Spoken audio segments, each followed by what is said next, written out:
My best friend got my boyfriend pregnant. When I found out about it and I decided to run away from home. Now my mum is demanding that I come back. But it's a long and complicated story.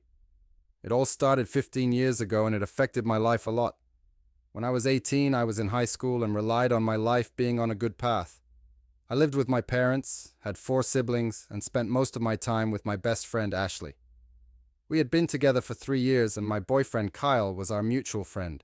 We had a good relationship and we were even planning on getting married after college. Although I had plans to go to university too, I was happy enough and thought about becoming a housewife. My parents agreed with our relationship and were fully supportive. I truly believed that Kyle was my love of my life. By the way, it's worth mentioning that my sister also dated Kyle's brother for almost 2 years, and our siblings were very close. I found out that Ashley was pregnant at the beginning of her senior year of high school. She looked very sad and unhappy, and when I asked her, she admitted the pregnancy to me. I was shocked because I didn't know that she had broken up with her ex recently and that she had someone else in her life. She didn't want to tell me the name of the father, but hinted that it was her ex.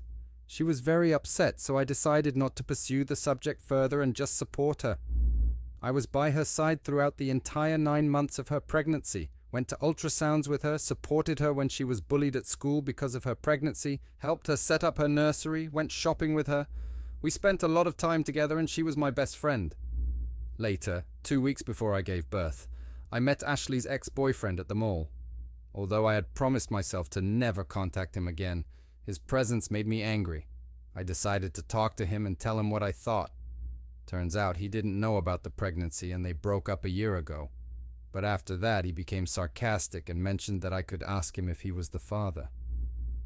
I didn't pay much attention to those words since Kyle and Ashley had always been friends, and I had no reason to suspect him. In the evening, when I told my younger sister what had happened, she ran into my mum's room and told her everything. My mum was very angry with me. I vaguely remember the exact details as it all happened in an emotional state.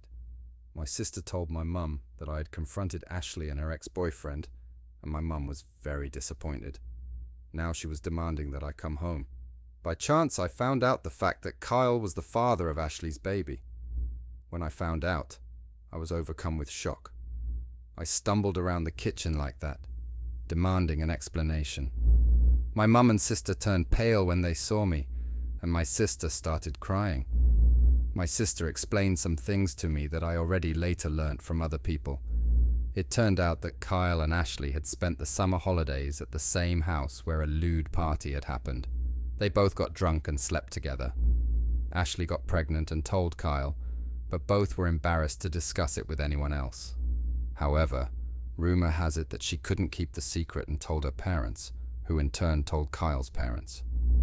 I found out when Ashley was in her first trimester of pregnancy. Her entire circle of acquaintances, including Kyle and Ashley's siblings, knew about her pregnancy, except for me. I couldn't understand my feelings and felt physically sick for the next 3 days. They tried to find Kyle and Ashley to talk to all of us and resolve the situation. They called and came to my house, but I refused to see them. At one point, Kyle's mum came to our house and allowed herself into my room. I was lying on my bed, still sick and emotionally exhausted. She tried to convince me to forgive Kyle and Ashley, explaining how much they needed me and the baby girl. 2 weeks later, Ashley gave birth to a baby girl. Her parents informed me that she had had a difficult labor and had lost a lot of blood and had to have an emergency C-section. Kyle was there for the birth. I was shocked and disappointed at the betrayal of both of them. As it seemed to me, everything had turned against me. Sometime after that, I decided to leave home. However, doubts soon arose, and I just sat in the living room feeling a terrible sense of devastation. Then I received a text from my sister telling me that Ashley had given birth to a healthy baby girl and that they were both feeling fine. They had given the baby the name Sarah, as it had been chosen by us until a few months ago. Later, my parents and Ashley's parents got together at a bar to celebrate. My parents tried to contact me, and my mum sent me a panicked voicemail message demanding me to come back. They ended up reporting me missing. Then I met Dean, who also lived in Phoenix and had a complicated relationship with his family. We became very good friends, and he helped me through all the problems I was having a hard time dealing with. He introduced me to his friends and helped me finish high school. I moved in with him and his friends and worked at the shop. Dean was always there for me and supported me in everything. Slowly, I started to forgive Kyle and Ashley, but at the same time, I started to feel rage. I may have made mistakes and regretted my treatment of them for a while, but the emotions were strong. I even considered seeing a doctor, but I couldn't afford it. Finally, I made the decision to leave town with Dean. I didn't have a clear plan for the future, but I was ready to start fresh. The whole story turned out to be fantastic, and I still had a bad understanding of what had happened over the past few weeks. I couldn't believe that my parents, who were supposed to support me, had chosen to support those who had caused me such pain. This period was very difficult for me, but I found support in Dean and his friends. For the sake of this support, I am grateful to them, and I still consider them my true friends. A lot of people are interested in how I'm doing now. First of all, I would like to thank all the great people who have sent me wonderful messages. I never mentioned my little sister, but there have been a lot of changes recently. After I left home, her relationship with her parents collapsed, and she lost contact with them when she was in her 20s. One day my older sister handed me her number, and although it was awkward, I decided to call. It had been 15 years, but she was very angry with me for leaving and not being involved in her life. She had a lot of important things going on, including the birth of her own child. But we were able to reconnect, and now she's my best friend. We talk every day about other siblings, and I have regular contact with both my brothers. My relationship with my older sister is not as close, though, and I feel good about that. I now have a great relationship with my nieces and nephews.